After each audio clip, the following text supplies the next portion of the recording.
Hey gang, how y'all doing? So this is not even a planned message, but I just had the thought and I'm gonna try to explain to you. This is part two to what it's like to be gang stalked. And what I want to talk about is the end game. What's your end game? Why are you being attacked? Why are you being followed? Why are they trying to take you off the face of the planet? And I would just tell you that it's not money. It's not status. You hold something that they want. And I would tell you, many of you guys are outside the matrix without realizing it. Meaning you are doing things that you should not be able to do. Maybe you're spiritually gifted. Maybe you have a special type of skill, leadership, favor, which is one of mine for sure. But whatever it is, it messes up the status quo. And because targeted ones do not fall in line completely with the narrative. You go against the narrative. And I'll give you a good example.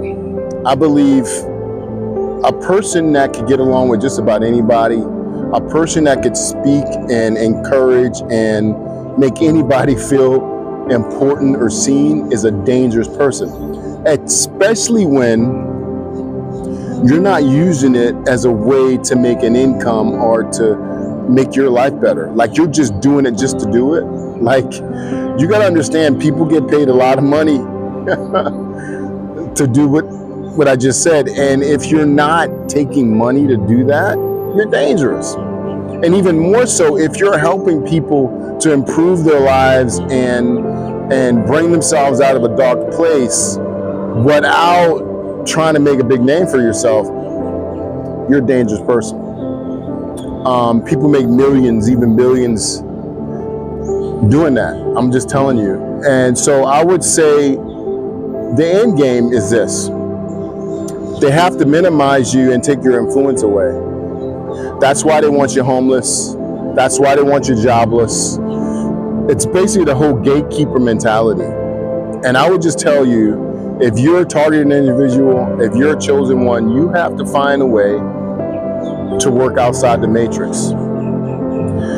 Either simplify your life to the point where you don't need anything else, or do something that you can do on your own. It's not dependent on anyone else.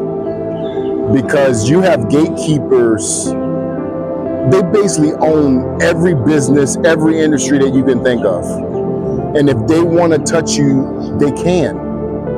And if it's just from the position of just the influence that they have and the money that they have, no matter what job or career, and I would even say regular traditional business, right? And this is another problem too. They want to be a part of your increase. This is another one. They want to be a part of your increase. What I mean is, if you have a business, they want to be at the top of the pyramid.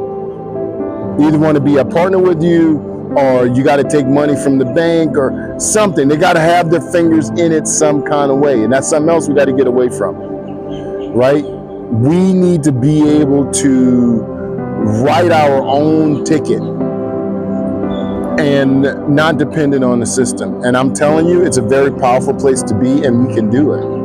And I would tell you a good example of it is Black Wall Street. Why did these people living their own life, had their own closed community, their own businesses, their own banks, they had their own stuff, and whites went in there and burned it to the ground. Why? Because they were not a part of the increase. And I would tell you it's even deeper than that. If black people would go back and realize that we built the most powerful, long-standing civilizations in the world, we were the first ones. And they know this. So when they see black people get clout and money and status without them, it's a bad place to be, bruh. So I'm gonna just tell you, you don't need them. And once you start realizing that you don't need them, that the power that they want from you is inside of you, you've won the game. And also, don't play the game. Don't retaliate. Act like they don't effing exist. Because when you live your life, you go about your life as if everything's okay, they lose their power. So there you go. That's the end game. They're either trying to make you do something to get yourself in trouble. They're trying to take you so low that you just give up. Or they're trying to take you to the point where you take yourself out of here. That's the end game. Till next time.